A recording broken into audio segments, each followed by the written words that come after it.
নতুন নতুন এছবি বন্ধ কৰক, নতুন নতুন এছবি বন্ধ কৰক, কৈলাশ কাটিক হুঁচিয়াৰ।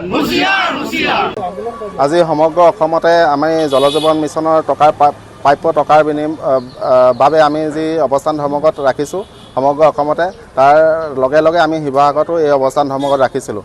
কথা হ'ল জল জীৱন মিছনৰ আণ্ডাৰত আমাৰ থলুৱা ঠিকাদাৰসকলে যি কাম কৰিছিলে, আজি 21 মাহে তেওঁলোকৰ যি প্ৰাপ্য টকা আমি চৰকাৰে দিয়াত ব্যৰ্থ হৈছে। গতিকে আমি অসমৰ মাননীয় মুখ্যমন্ত্ৰী মহোদয়ক আমি অনুৰোধ কৰিব বিচাৰোঁ যে তেওঁ যি যোৱা সময়ছোৱাত বিহুত দিম, পূজাত দিম, যি এটা আশ্বাস দি আহিছিলে, সেই আশ্বাস অতিক্ৰম কৰি আজি আমি এই অৱস্থা পাইছোঁহি। গতিকে তেওঁ অতি শীঘ্ৰে অসমৰ মুখ্যমন্ত্ৰীয়ে আমাৰ যি প্ৰাপ্য টকা কেতিয়া দিব স্পষ্ট কৰিবৰ কাৰণে আমি ঠিকাদাৰ সন্থাৰ তৰফৰ পৰা তেওঁলোকক অনুৰোধ জনাইছোঁ।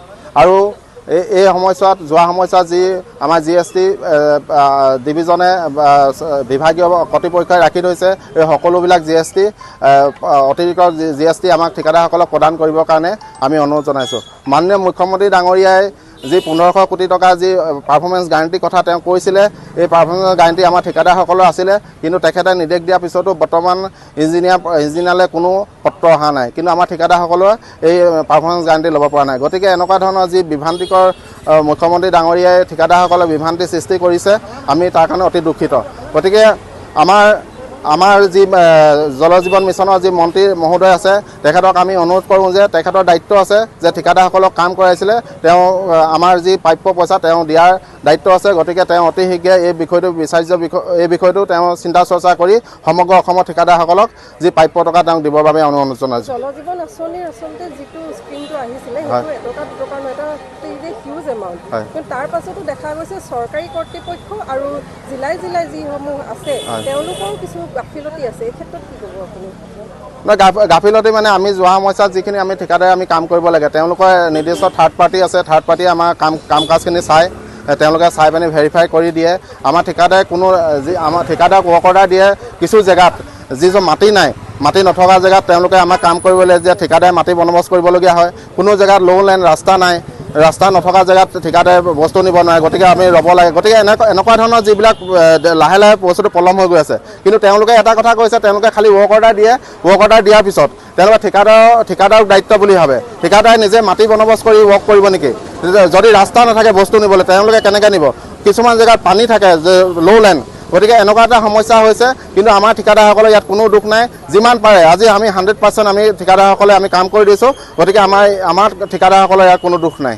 আজি এই আপোনালোকে অৱস্থান ধৰ্মঘট যি হাতত লৈছে, ৰাজ্যজুৰি লৈছে, ইয়াৰ পাছতো যদি কোনো বিহিত ব্যৱস্থা চৰকাৰে গ্ৰহণ নকৰে, তেতিয়া আপোনালোকে কি পদক্ষেপ ল'ব? আমাৰ 2 ছেপ্টেম্বৰ তাৰিখে আমাৰ যি আমি অনশন ধৰ্মঘট আছে আমাৰ জনস্বাস্থ্য কাৰিকৰী মুখ্য কাৰ্যালয়ৰ সন্মুখত আমি ৰাখিছোঁ। আমি প্ৰথম এইটো আমি টেলাৰ হিচাপে আমি চৰকাৰক জনাব বিচাৰিছোঁ যে আজি আমি সমগ্ৰ অসমতে জনস্বাস্থ্য কাৰিকৰী ঠিকাদাৰসকলে চৰকাৰক আমি দাবী জনাই পিনি এই অৱস্থা ধৰ্মঘট ৰাখিছোঁ। কিন্তু 2 ছেপ্টেম্বৰ তাৰিখে আমাৰ জনস্বাস্থ্য কাৰিকৰী সংমণ্ডলৰ মুখ্য কাৰ্যালয়ৰ সন্মুখত আমাৰ অনশন হ'ব, আৰু ইয়াৰ পিছতো যদি চৰকাৰে গা নলয় তেতিয়া আমি জংগী সংগ্ৰাম কৰিবলৈ বাধ্য হ'ম। আজি শিৱসাগৰ জনস্বাস্থ্য কাৰিকৰী ঠিকাদাৰ সন্থাৰ হৈ আমি 2 ঘণ্টীয়া অৱস্থান ধৰ্মঘট ইয়াত আমি অনুষ্ঠিত কৰিছোঁ, আৰু এইটো আমাৰ প্ৰত্যেকটো সংমণ্ডলতে কাৰ্যবাহী অভিযন্তাৰ গোটেই অসমতে হৈছে। আৰু ইয়াৰ কাৰণ হৈছে আমি প্ৰায় 21 মাহে জল জীৱন মিছনৰ অধীনত আমি যিসকল ঠিকাদাৰে আমি কাম কৰিছিলোঁ, আমি আজি 21 মাহে আমাৰ প্ৰাপ্য যি ধন, এই বিলৰ ধন আমি পাবলৈ সক্ষম নাই হোৱা। আৰু অতি পৰিতাপৰ বিষয় যে আমি কিয় পইচাটো পোৱা হোৱা নাই, সেই কথাটো আমাৰ কেন্দ্ৰীয় চৰকাৰ বা আমাৰ যোনটো আমাৰ চৰকাৰৰ পৰা, অসম চৰকাৰৰ পৰা আমি কোনো স্পষ্ট নিৰ্দেশনাও পোৱা নাই যে আমি পইচাটো কিয় নাই পোৱা, কিহৰ কাৰণে নাই পোৱা। আমাৰ বেছি সংখ্যক ঠিকাদাৰে ইয়াত কাম সমাপ্ত কৰিছে, আৰু লাষ্টৰ সময়ত যোনখিনি ঠিকাদাৰে কাম লৈছিলে সেইসকলৰ ঠিকাদাৰৰ কিছুমান কাম বাকী আছে চাগে, নাজানো মই, কিছুমান ঠিকাদাৰৰ কাম বাকী আছে।